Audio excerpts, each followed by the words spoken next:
यो रेडियो नेपाल हो। अब श्रेया नेपालबाट समाचार सुन्नुहोस्। शुरूमा प्रमुख समाचार। राष्ट्रपति विद्यादेवी भण्डारीले पुनर्विचारका लागि फिर्ता गर्नुभएको नेपाल नागरिकता ऐन संशोधन विधेयक आज पारित हुने प्रतिनिधि सभाको सम्भावित कार्यसूची। मंसिर 4 गते हुने निर्वाचनका लागि सीट बाँडफाँडको प्रारूप तयार गर्न गठन गरिएको सत्ता गठबन्धनको कार्यदलले शीर्ष नेतासँग परामर्श गरी सीट बाँडफाँडको टुंगो लगाउने। कार्यदलको बैठक आज बस्दै न्यायमा सहज पहुँचका लागि कार्य सम्पादन प्रक्रियालाई छिटो, छरितो र कम खर्चिलो बनाउने गरी काम गर्न प्रधानमन्त्री शेरबहादुर देउवाको निर्देशन। र अफगानिस्तानको राजधानी काबुल स्थित एउटा मस्जिदमा भएको विस्फोटनमा कम्तीमा 3 जनाको मृत्यु, दर्जनौं घाइते। सम्बन्धको विकास त्यति बेला सम्भव हुन्छ जब हरेक आफ्नो र आफन्तहरूसँग निर्धक्क अनि खुलेर कुरा हुन्छ, चाहे त्यस्तो कुरा व्यक्तिगत होस् या व्यावसायिक हो। नेपाल टेलिकमको सर्र चल्ने वाइफाई, खर्र जाने बल्क एसएमएस, हुर चल्ने 4G इन्टरनेट, सलल जोडिने ती CUG नेटवर्क अनि आहा कति रमाइलो एनडीटीभी। बाँकी त सब मनको कुरा न हो। नेपाल टेलिकम, राष्ट्रको सञ्चार।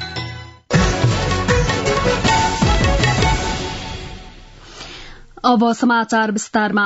राष्ट्रपति विद्यादेवी भण्डारीले पुनर्विचारका लागि फिर्ता गर्नुभएको नेपाल नागरिकता ऐन संशोधन विधेयक आज पारित हुने भएको छ। विधेयक पारितको सम्भावित कार्यसूची संसद सचिवालयले हिजो सार्वजनिक गरेको छ। राष्ट्रपति भण्डारीले साउन 29 गते सन्देशसहितको विधेयक प्रतिनिधि सभामा फिर्ता गर्नुभएको थियो। प्रतिनिधि सभाका सचिव गोपालनाथ योगीले सरकारसँगको परामर्शका आधारमा सम्भावित कार्यसूची तय गरिएको बताउनुभयो। प्रतिनिधि सभा महाअभियोग सिफारिश समितिले आगामी बैठकमा समितिको कार्यविधि र कार्यतालिका टुंगो लगाउने निर्णय गरेको छ। सिंहदरबारमा हिजो बसेको समितिको पहिलो बैठकले प्रधान न्यायाधीश चोलेन्द्र शमशेर जबरा विरूद्धको महाअभियोग प्रस्तावमाथि छलफल गरेर प्रतिवेदन बुझाउन आवश्यक कार्यविधि र कार्यतालिका तयार गर्ने निर्णय गरेको हो। समिति सचिवालयले प्रस्तावित कार्यविधिको मस्यौदा तयार गरी वितरण गरेको छ भने कार्यतालिकाको टुंगो सदस्यहरूको समन्वय अर्को बैठकले लगाउनेछ। समितिका ज्येष्ठ सदस्य रामबहादुर विष्टको सभापतित्वमा बसेको बैठकमा सदस्यहरूले प्रतिनिधि सभाको कार्यकाल र 3 महिना भन्दा बढ़ी नरहेको भन्दै त्यसअघि नै सक्ने गरी काम गर्नुपर्ने धारणा राख्नु भएको थियो। बैठकमा केही सदस्यले 3 महिनाभित्र र केही सदस्यले 1 महिनाभित्रै सक्ने गरी कार्यतालिका बनाएर काम गर्नुपर्ने बताउनु भएको थियो। समिति सदस्य कृष्ण भक्त पोखरेलले 1 महिनामा सक्ने गरी कार्यविधि सँगसँगै कार्यतालिका किटान गर्नुपर्ने बताउनुभयो। अर्का सदस्य मीनबहादुर विश्वकर्माले अझै 3 महिना समय भएकाले समय अपुग नहुने भन्दै महाअभियोग प्रस्ताव र अरू दस्तावेजमाथि अध्ययन गरेर छलफललाई तीव्रता दिनुपर्ने बताउनुभयो। यसैगरी सदस्य यशोदा सुवेदी गुरूङले विगतमा पक्ष विपक्ष जे भए पनि सिफारिश समितिले निष्पक्ष भएर जतिसक्दो चाँडो प्रतिवेदन दिनेतर्फ कार्यतालिका बनाएर अघि बढ़नुपर्ने बताउनुभयो। समितिका ज्येष्ठ सदस्य रामबहादुर विष्टले सबै सदस्यको उपस्थितिमा अर्को बैठकमा कार्यविधि पारित गर्ने र कार्यतालिका बनाउने प्रस्ताव गर्नुभएको थियो। प्रधान न्यायाधीश चोलेन्द्र शमशेर जबरा विरूद्ध 2078 फागुन 1 गते विभिन्न 21 वटा आरोपमा प्रतिनिधि सभामा महाअभियोग दर्ता भएको थियो। जबरा विरूद्ध महाअभियोग दर्ता भएपछि फागुन 22 गते महाअभियोग सिफारिश समिति बनेको थियो भने फागुन 29 गते प्रतिनिधि सभामा पेश भएको थियो। प्रधानमन्त्री शेरबहादुर देउवाले न्यायमा सबैको सहज पहुँचका लागि कार्य सम्पादन प्रक्रियालाई छिटो, छरितो र कम खर्चिलो बनाउने गरी काम गर्न सरकारवालाहरूलाई आग्रह गर्नुभएको छ। 5औं मुलुकी संहिता दिवसका अवसरमा कानून, न्याय तथा संसदीय मामला मन्त्रालयले हिजो काठमाण्डुमा आयोजना गरेको कार्यक्रमलाई सम्बोधन गर्नुहुँदै प्रधानमन्त्री देउवाले कानूनी राज्यको अवधारणालाई व्यवहारमा देखिने गरी काम गर्नुपर्ने दायित्व सबैको भएको बताउनुभयो। प्रधानमन्त्री देउवाले मुलुकी संहिता कार्यान्वयनको शुरूआत भएको दिन ऐतिहासिक दिन भएको उल्लेख गर्नुहुँदै समयानुकूल यसको प्रभावकारी कार्यान्वयन गरेर जनतालाई न्यायको क्षेत्रमा परिवर्तनको अनुभूति दिने गरी काम गर्नुपर्ने खाँचो औल्याउनुभयो। न्याय सम्पादन प्रक्रियालाई छिटो सजिलो बनाई सीमान्तकृत निमुखा जनताको सहज पहुँचसम्म पुर्याउने हामी धेरै काम गर्न बाँकी छ। यस कुरालाई गम्भीरताका साथ मन गरी कार्य सम्पादन प्रणालीलाई जति सक्दो सुस्त निष्पक्ष एवं खर्चिलो बनाउन सम्बन्धित सरकारवाला निकायलाई सबैलाई हार्दिक अनुरोध गर्न चाहन्छु। प्रधानमन्त्री देउवाले न्यायाधीश, कानून व्यवसायी सबैमा सकारात्मक सोच र उच्च नैतिकता हुनु जरूरी रहेको उल्लेख गर्दै यसो हुन सके मुलुकी संहितामा ल्याइएका कानूनहरूबाट जनताले छिटो छरितो न्याय पाउनका साथै कानूनी शासनको अनुभूत गर्न पाउने बताउनुभयो। कार्यक्रममा कायम मोकायम प्रधान न्यायाधीश दीपक कुमार कार्कीले आन्तरिक र अन्तर्राष्ट्रिय अभ्यासका आधारमा मुलुकी संहिताको निर्माण गरिएको उल्लेख गर्नुहुँदै यसको कार्यान्वयनमा देखिएका जटिलतालाई सम्बोधन गर्दै अघि बढ़नुपर्ने बताउनुभयो। अभ्यासका क्रममा उत्पन्न हुन सक्ने कतिपय अन्यलले न्यायिक समाधानको आवश्यकता माग गरेका छन् भने कतिपय विषय कानून तर्जुमा र संशोधनबाट निरूपण गर्ने आवश्यकता पनि रहेको हुन्छ। हामीले कानूनको उद्देश्य र विषयवस्तुको प्रारम्भदेखि कार्यान्वयनको चरणसम्म क्रमबद्ध रूपमा सोही ढंगबाट अभ्यास गर्न सकेमा अवश्य पनि सुधारहरू देख्न पाइनेछ। संहिताको प्रभावकारी कार्यान्वयन तथा यसमा देखिएका व्यावहारिक समस्या तथा विरोधाभासपूर्ण प्रावधानहरूको समय समयमा समीक्षा हुनु जरूरी देखिन्छ। कानून, न्याय तथा संसदीय मामला मन्त्री गोविन्द प्रसाद शर्मा कोइरालाले मुलुकी संहिताले कानूनी प्रणालीलाई समृद्ध बनाउने काम गरेको भए पनि समय र समाजको आवश्यकता अनुसार यसलाई सुधार गर्दै अगाडि बढ़न सकिने बताउनुभयो। वास्तवमा इम्प्लिमेन्टेसनको कुरा र नैतिकताको कुरा, सम्माननीय प्रधानमन्त्रीजीले अहिले भन्नुभएको नैतिकताको कुरा धेरै ठूलो क्राइसिसको रूपमा देखिन थालेको छ। आफ्नो क्षेत्रमा आफूले गच्छे अनुसार कहाँ कहाँ हामी कमी कमजोरी गर्दैछौं आजको दिनमा समीक्षा अनिवार्य छ। किनभने रूल अफ ल डेमोक्रेसीको सबैभन्दा ठूलो ब्याकबोन हो र न्यायोचित कानून जस्ट ल त्यसको चाहिँ मिनिमम कन्डिसन हो भने त्यसको इम्प्लिमेन्टेसनले मात्रै जनताले वास्तवमा कानूनी राजको अनुभूति गर्न सक्छ। सरकार यसमा प्रतिबद्ध छ। कार्यक्रममा महान्यायाधिवक्ता खम्ब बहादुर खातीले मुलुकी संहिता कार्यान्वयनको प्रभाव बारे अध्ययन गरेर यसमा देखिएका कमी कमजोरी र जटिलतालाई परिमार्जन गरी अगाडि बढ़न सके, बलात्कार सम्बन्धी हदम्यादको विषय, विवाहको उमेर सम्बन्धी लगायतका विषयहरूलाई सम्बोधन गर्न सकिने बताउनुभयो। नेपाल बार एसोसिएशनका अध्यक्ष गोपाल कृष्ण घिमिरेले न्याय प्रणालीको विकासको दृष्टिले मुलुकको न्याय सम्पादनको क्षेत्रमा मुलुकी संहितालाई एउटा ठूलो उपलब्धिका रूपमा आफूहरूले पाएको बताउनुभयो। सत्तारूढ़ गठबन्धनको कार्यदलको हिजो बसेको बैठकमा पार्टीका शीर्ष नेतृत्वसँग छलफल गरेर आगामी बैठकमा गठबन्धनको मोडालिटी र सीट बाँडफाँडको प्रस्ताव ल्याउने सहमति भएको छ।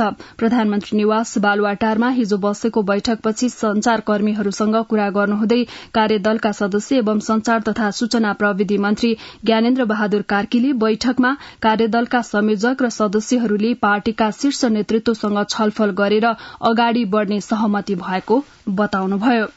जुन जिम्मेवारी यो कार्यदललाई सुम्पिएको छ त्यो जिम्मेवारीलाई अब हामीले पूरा गर्ने अन्तिम चरणमा पुगेका छौं। अहिलेसम्म हामीले विभिन्न मोडालिटीमा छलफल गरेका छौं र तीनै मोडालिटीहरूलाई केन्द्रमा राखेर सीट विभाजनको एउटा निष्कर्षको चरणतर्फ हामी अगाडि बढ्दैछौं। एक पटक अहिलेसम्म भएका जुन छलफलका विवरणहरू छ त्यो विवरणहरू शीर्षस्थ नेताहरूलाई अवगत गराउने र त्यसपछि बस्ने बैठकबाट हामी एउटा निर्णयमा पुग्ने सहमतिका साथ आजको बैठक अन्त भएको छ।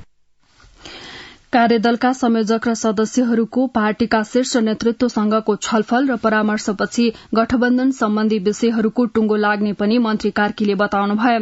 आगामी मंसिर 4 गते हुने निर्वाचनमा सत्तारूढ़ दलहरूबीच गठबन्धन गरेर निर्वाचनमा भाग लिने सहमति ती दलहरूबीच भएपछि गठन गरिएको कार्यदलको बैठक गठबन्धनको मोडालिटी र सीट बाँडफाँडबारे पटक पटक बैठक बस्दै आएको छ। नेकपा माओवादी केन्द्रको हिजो बसेको स्थायी कमिटी बैठकमा पदाधिकारी टुंग्याउने विषयमा छलफल भएको छ। पार्टी कार्यालय कोटेश्वरमा बसेको स्थायी कमिटी बैठकले स्थायी कमिटी र पोलिट ब्यूरोको चयन तथा केन्द्रीय कमिटिमा थप्नुपर्ने सदस्य र पार्टी पदाधिकारी टुंग्याउने विषयमा छलफल भएको माओवादी केन्द्रका प्रवक्ता कृष्ण बहादुर महराले जानकारी दिनुभयो। सदस्य तथा पार्टी पदाधिकारीका विषयमा हिजोको बैठक लगभग टुंगोमा पुगिसकेको भए पनि आज बिहान 8 बजे बस्ने स्थायी कमिटी बैठकले अन्तिम टुंगो लगाउने प्रवक्ता महराले जानकारी दिनुभयो। नेकपा एमालेका अध्यक्ष केपी शर्मा ओलीले पार्टीभित्र नवप्रवेशी र पुराना सबै नेता कार्यकर्तालाई समान अवसर दिई देश बनाउने अभियानमा लाग्ने बताउनु भएको छ। नेकपा एमाले केन्द्रीय कार्यालयमा हिजो आयोजित पार्टी प्रवेश कार्यक्रममा अध्यक्ष ओलीले आफ्नो पार्टीमा फर्किआएका वा नवप्रवेशी सबैलाई उपयुक्त जिम्मेवारी दिइने बताउनुभयो। अध्यक्ष ओलीले राष्ट्रपतिले नागरिकता विधेयक संसदमा नै फिर्ता पठाउनु भएपछि संसदमा छलफल गर्नुपर्नेमा जस्ताको तस्तै पास गरेर प्रमाणीकरणका लागि राष्ट्रपति कहाँ पठाउने भनी सत्ता गठबन्धनले गरेको निर्णय गलत भएको बताउनुभयो। नेपाली कांग्रेसका सहमहामन्त्री किशोर सिंह राठौड़ले हालको राजनैतिक कोर्स 2046 सालको जनआन्दोलनको अभिभारा भएको र प्रधानमन्त्री एवं कांग्रेस सभापतिका रूपमा त्यसलाई निष्कर्षमा पुर्याउने जिम्मेवारी शेरबहादुर देउवाको काँधमा रहेको बताउनु भएको छ। गत स्थानीय निर्वाचनमा विजयी बाँके र बर्दियाका जनप्रतिनिधिहरूका लागि काठमाण्डुमा हिजो आयोजित अन्तर्क्रियामा सहमहामन्त्री राठौड़ले 2046 सालमा गणेशमान र कृष्णप्रसाद भट्टराईले शुरू गर्नुभएको कम्युनिष्टहरूको लोकतान्त्रिकरण प्रक्रियालाई 2062-63 को जनआन्दोलनपछि गिरिजा प्रसाद कोइरालाले माओवादीको लोकतान्त्रिकरण गरेर अघि बढ़ाउनु भएको बताउनुभयो। संचार तथा सूचना प्रविधि मन्त्री ज्ञानेन्द्र बहादुर कार्कीले मुलुकको स्थिरता र विकासका निम्ति 5 दलीय गठबन्धन कायम रहने बताउनु भएको छ।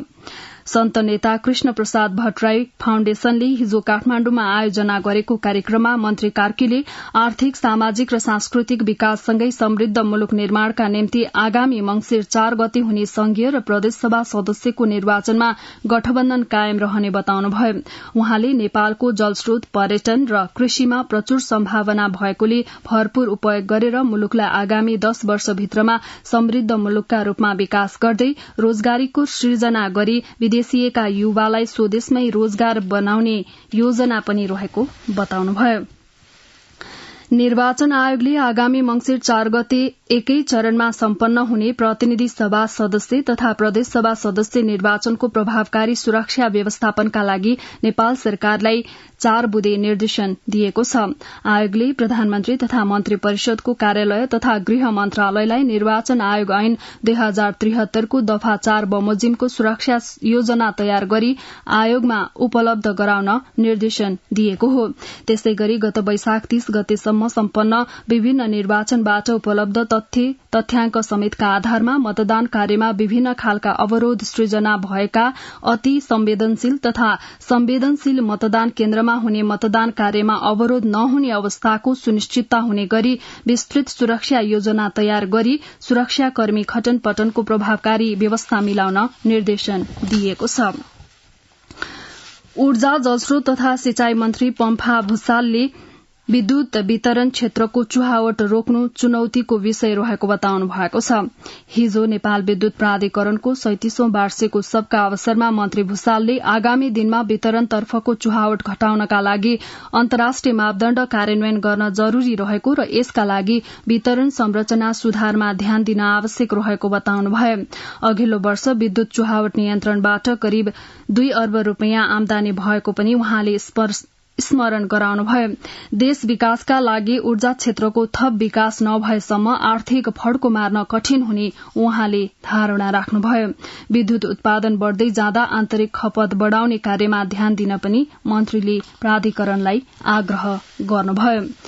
रेडियो नेपालबाट अहिले सुन्दै हुनुहुन्छ बिहान 7 बजेको समाचार। अब केही बेर विज्ञापन र सन्देश। ए छोरा, के छ हाल खबर? पढाइ कस्तो चल्दैछ? सबै राम्रै चल्दैछ। अनि त्यहाँ के छ बुवा? यहाँ पनि सबै राम्रो छ। ल, तेरो आमासँग कुरा गर। पर्दैन, किन धेरै पैसा खर्च गर्नुहुन्छ? किन टेन्सन लिन्छस् बाबु? हामी जस्ताको लागि एनटीसी को कल इन्डिया प्याक छँदैछ नि। इन्डिया कल गर्न त कस्तो सस्तो पो छ त त्यसमा। ल, त्यसो भए ढुक्कले कुरा गरौँ न त। सेवा सुचारू गर्नका लागि *1415# डायल गर्नुहोस्। नेपाल टेलिकम, राष्ट्रको सञ्चार। अब बाँकी समाचार। सर्वोच्च अदालतले कर्मचारी समायोजन सम्बन्धी मुद्दाको फैसला आगामी आइतबार सुनाउने भएको छ। कायम मुकायम प्रधान न्यायाधीश दीपक कुमार कार्की, न्यायाधीश विश्वम्बर प्रसाद श्रेष्ठ, अनिल कुमार सिन्हा, बम कुमार श्रेष्ठ र टंक बहादुर मोक्तानको हिजो बसेको संवैधानिक इजलासले निर्णय सुनाउने मिति आइतबारलाई सारेको हो। सुनवाईका लागि हिजो समय अपुग भएपछि आगामी आइतबारका लागि निर्णय सुनाउने मिति तय भएको सर्वोच्च अदालतका प्रवक्ता विमल पौडेलले जानकारी दिनुभयो। संस्कृति, पर्यटन तथा नागरिक उड्डयन मन्त्री जीवनराम श्रेष्ठले काठमाण्डुको प्रमुख सांस्कृतिक उत्सव इन्द्र जात्रा व्यवस्थापनबारे सरोकारवालासँग छलफल गर्नुभएको छ। भाद्र शुक्ल चतुर्दशीका दिन पर्ने इन्द्र जात्रामा सुरक्षा लगायत अन्य पक्षको व्यवस्थापनबारे मन्त्री श्रेष्ठले काठमाण्डु महानगरपालिकाका जनप्रतिनिधि, स्थानीय प्रशासन, सुरक्षा निकायका अधिकारी, गुठी संस्थान, स्थानीय गुठियारका साथै अन्य सरोकारवालासँग हिजो छलफल गर्नुभएको हो। दार्चुलाको शैलेशिखर नगरपालिका वडा नम्बर 6 उल्लानीमा हिजो जीप दुर्घटना हुँदा एक महिला सहित 5 जनाको मृत्यु भएको छ भने 9 जना घाइते भएका छन्। दार्चुलाको गोकुलेश्वरबाट सदरमुकाम खलंगा जाँदै गरेको जीप दुर्घटना हुँदा 5 जनाको घटनास्थलमै मृत्यु भएको जिल्ला प्रहरी कार्यालय दार्चुलाका सूचना अधिकारी एवं प्रहरी निरीक्षक जगत गाहा मगरले बताउनुभयो। मृत्यु हुनेमा बझाङ जिल्ला बुंगल नगरपालिका 8 का 60 वर्षीय रैभान बोहरा र उनकी श्रीमती 55 वर्षीय चम्पा देवी बोहरा, सोही ठाउँ बस्ने 55 वर्षीय पुने बोहरा, 60 वर्षीय उज्जवल सिंह बोहरा र 55 वर्षीय हिकमत जागरी रहेको प्रहरी निरीक्षक गाहा मगरले बताउनुभयो। दुर्घटनामा घाइते भएकाहरूको गोकुलेश्वर अस्पतालमा उपचार भइरहेको र घाइते मध्ये 2 जनाको अवस्था गम्भीर रहेको प्रहरी निरीक्षक गाहा मगरले बताउनुभयो। जीप सड़कबाट करिब 250 मिटर तल खसेर दुर्घटना भएको जिल्ला प्रहरी कार्यालय दार्चुलाले जनाएको छ।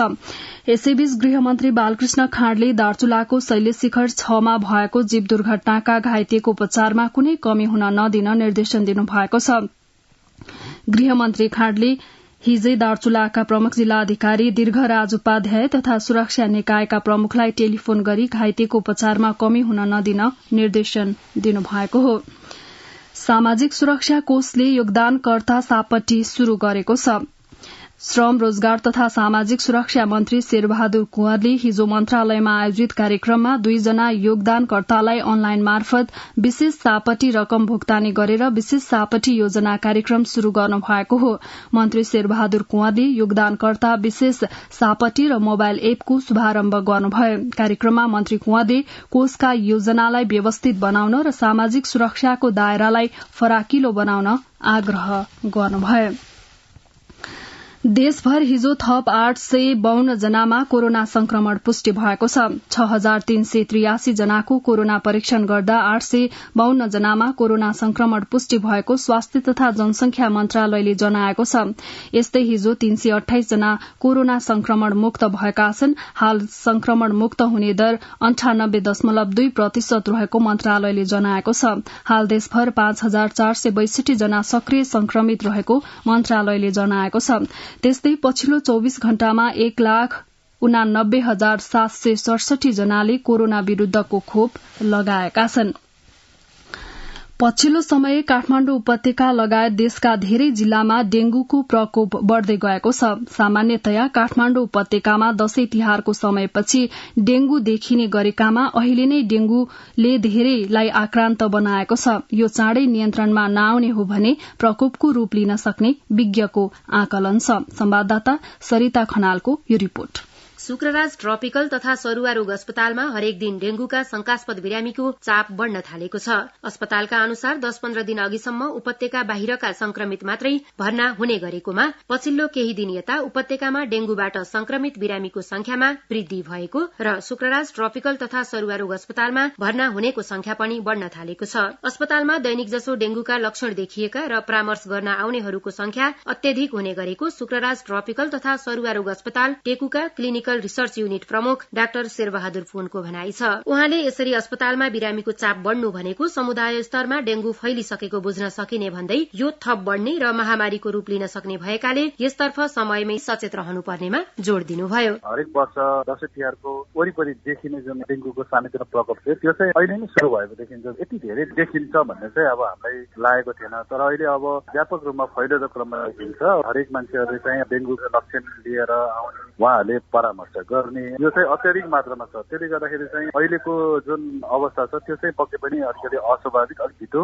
र हामीले हरेक वर्ष विगतमा देखेको भन्दा अलिक अगाडि जस्तो चाहिँ मलाई लाग्छ। अस्पतालको ओपीडी कक्षमा दैनिक 30-40 जना डेंगूसँग मिल्ने लक्षण भएका बिरामी आउने गरेको र जसमध्ये अधिकांशलाई डेंगू पुष्टि हुने गरेको अस्पतालले जनाएको छ। एकातर्फ पछिल्लो समय फेरि कोरोना संक्रमण बढ़न थालेको छ भने अर्कोतर्फ परिवारका सबै सदस्य डेंगू संक्रमित हुँदै गएको पाइएकाले अहिले कोरोना भन्दा पनि डेंगूले बढ़ी दुःख दिइरहेको अस्पतालका रिसर्च युनिट प्रमुख डाक्टर पुन बताउनुहुन्छ। इपिडेमियोलोजी तथा रोग नियन्त्रण महाशाखाको तथ्याङ्क अनुसार हाल 61 जिल्लामा डेंगूका संक्रमित भेटिएका छन्। गत माघ महिनाको 15 गतेदेखि साउनसम्म 1126 जना डेंगूबाट संक्रमित भएका छन्। यो तथ्याङ्क डेंगूको शंका लागेर अस्पताल पुग्नेहरूको मात्र भएकाले डेंगूबाट संक्रमित भएकाहरू यो भन्दा बढ़ी हुन सक्ने डाक्टर पुनले बताउनुभयो। हाम्रो अस्पतालमा त दर्जनको हाराहारीमा पाउँछ, तर त्यो जति देखेको छ त्यति मात्र होइन। यो हाम्रो समुदायमा चाहिँ व्यापक रूपमा फैलिएको छ। अस्पतालमा त भर्ना पनि भएका छन् डेंगूको कारणले गर्दाखेरि। संख्या चाहिँ अस्पताल सानो भएको हुनाले थोरै देखिएला, तर यो भन्दा बढ़ी चाहिँ अरू अस्पतालहरू पनि गइरहेको हुन सक्छ। सबैजना चाहिँ अब अस्पतालमा नआउने भएको हुनाले यो संख्याले चाहिँ यति नै हो भने प्रतिनिधित्व त गर्दैन। यहाँ देखिनु भनेको त पक्कै पनि समुदायमा प्रशस्त फैलिरहेको भन्ने कुरा चाहिँ अब यसले संकेत चाहिँ गर्दछ। एडिस जातिका पोथी लामखुट्टेको टोकाइबाट डेंगू लाग्ने गर्दछ। चिकित्सकहरूका अनुसार 3 दिनदेखि 10 दिनसम्म लगातार ज्वरो आउनु डेंगूको लक्षण हो। डेंगू ज्वरो आउँदा शरीरको तापक्रम 102 डिग्रीदेखि 103 डिग्रीसम्म हुने, आँखा रातो हुने र दुख्ने, टाउको पेट जोड्ने र मांसपेशी दुख्ने, आलस्य हुने जस्ता लक्षण देखिने गर्दछ। यसको संक्रमण रोक्नका लागि लामखुट्टेले फूल पार्न सक्ने घरभित्र र वरपरका पानी जमेको ठाउँहरू र पानी राख्ने भाँडाहरू सफा गर्ने र लामखुट्टेको फूल नष्ट गर्ने गर्नुपर्दछ। खास गरी यस लामखुट्टेले दिउँसो टोक्ने हुँदा दिउँसो बस्दा शरीरको सबै भाग ढाकिने गरी लुगा लगाउने, सम्भव भएसम्म दिउँसो सुत्दा पनि झुल प्रयोग गर्ने गर्नुपर्दछ। सरिता खनाल, रेडियो नेपाल, काठमाडौँ। बैतडीमा 5 देखि 12 वर्ष मुनिका 38,000 बालबालिकालाई कोरोना विरूद्धको फाइजर खोप दिइने भएको छ। स्वास्थ्य तथा जनसंख्या मन्त्रालयले सबै जिल्लामा ती उमेर समूह लक्षित खोप अभियान सञ्चालन गर्न निर्देशन गरेसँगै बैतडीमा खोप अभियान सञ्चालनको तयारी गरिएको हो। स्वास्थ्य कार्यालय बैतडीका प्रमुख योगेश प्रसाद भट्टका अनुसार यही भदौ 5 देखि 9 गतेसम्म उक्त खोप अभियान शुरू हुनेछ। अब अन्तर्राष्ट्रिय समाचार। अफगानिस्तानको राजधानी काबुल स्थित एक मस्जिदमा भएको विस्फोटनमा कम्तीमा 3 जनाको मृत्यु भएको छ भने दर्जनौं घाइते भएका छन्। राजधानी काबुलको उत्तर पश्चिम क्षेत्रमा रहेको यस मस्जिदमा सन्ध्याकालीन प्रार्थना गर्ने क्रममा विस्फोटन भएको तालिबान प्रवक्तालाई उद्धृत गर्दै अन्तर्राष्ट्रिय समाचार संस्था बीबीसीले जनाएको छ। विस्फोटनको जिम्मा हालसम्म कसैले नलिए पनि विगत केही महिनादेखि आतंकवादी समूह इस्लामिक स्टेटले यस्ता विस्फोटन गराउँदै आएको छ। घाइते मध्ये धेरैको अवस्था गम्भीर भएका कारण मृतकको संख्या बढ़न सक्ने तालिबानलाई उद्धृत गर्दै समाचार संस्था रोयटर्सले उल्लेख गरेको छ। अब आर्थिक समाचार। संस्कृति, पर्यटन तथा नागरिक उड्डयन मन्त्री जीवन राम श्रेष्ठले नेपालले हवाई उड्डयन सुरक्षाको क्षेत्रमा उल्लेख्य प्रगति गरेको बताउनु भएको छ। नेपाल हवाई यातायात नियन्त्रक संघले बुधबार काठमाडौँमा आयोजना गरेको वार्षिक साधारण सभामा मन्त्री श्रेष्ठले नेपालले हवाई सुरक्षा मापदण्ड पूरा गरेकोले युरोपियन युनियनको हवाई प्रतिबन्ध सूचीबाट छिट्टै हट्ने विश्वास व्यक्त गर्नुभयो। नेपालको हवाई सुरक्षा मापदण्ड कार्यान्वयन बारे अन्तर्राष्ट्रिय प्रतिवेदनमा विश्वको औसत भन्दा राम्रो अवस्था देखिएको चर्चा गर्नुहुँदै मन्त्री श्रेष्ठले ईयूले आफ्नो निर्णय बारे पुनर्विचार गर्ने बताउनुभयो। आइकाओको परीक्षणमा नेपालको उड्डयन सुरक्षा मापदण्ड कार्यान्वयनको औसत दर 70.1% देखिएको छ।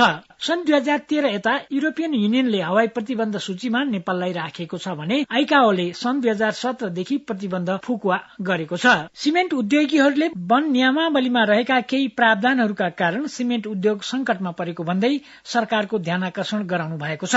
सिमेन्ट उत्पादक संघका अध्यक्ष ध्रुवराज थापा नेतृत्वको उद्योगी व्यवसायीहरूको टोलीले बुधबार वन मन्त्री प्रदीप यादवसँग भेट गरी वन नियमावलीका प्रावधानलाई संशोधन गर्न आग्रह गरेको छ।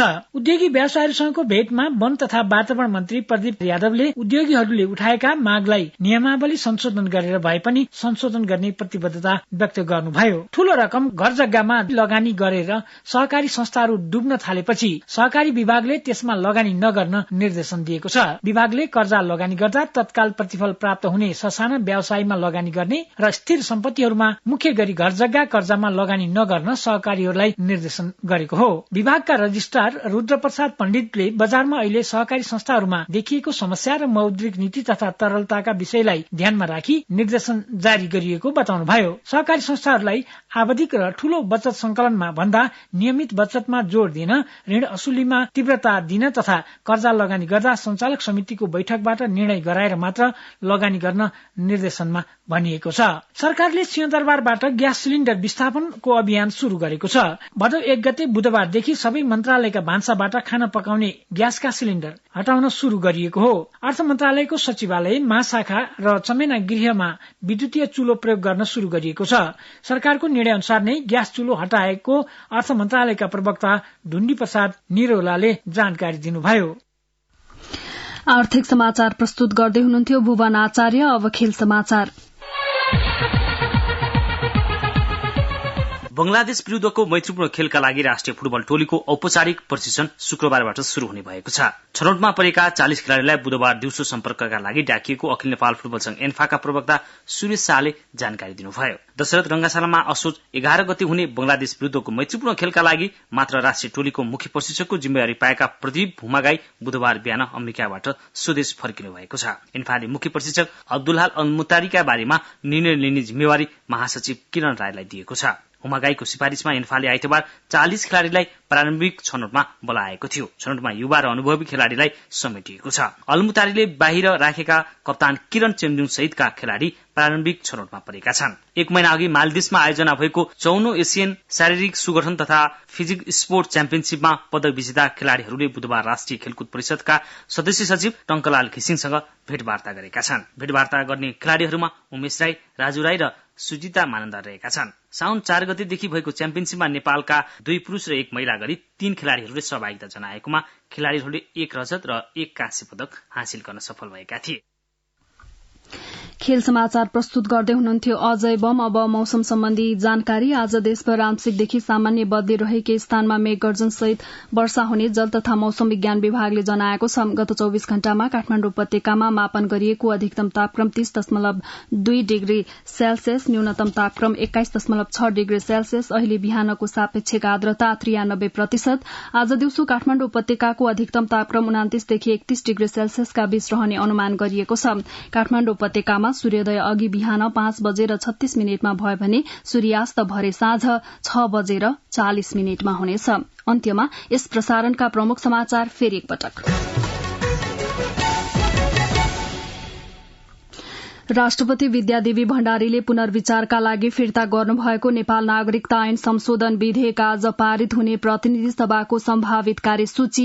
मंसिर 4 गते हुने निर्वाचनका लागि सीट बाँडफाँडको प्रारूप तयार गर्न गठन गरिएको सत्ता गठबन्धनको कार्यदलले शीर्ष नेतासँग परामर्श गरी सीट बाँडफाँडको टुंगो लगाउने कार्यदलको बैठक आज बस्दै न्यायमा सहज पहुँचका लागि कार्य सम्पादन प्रक्रियालाई छिटो, छरितो र कम खर्चिलो बनाउने गरी काम गर्न प्रधानमन्त्री शेरबहादुर देउवाको निर्देशन र अफगानिस्तानको राजधानी काबुल स्थित एउटा मस्जिदमा भएको विस्फोटनमा कम्तीमा 3 जनाको मृत्यु, दर्जनौं घाइते।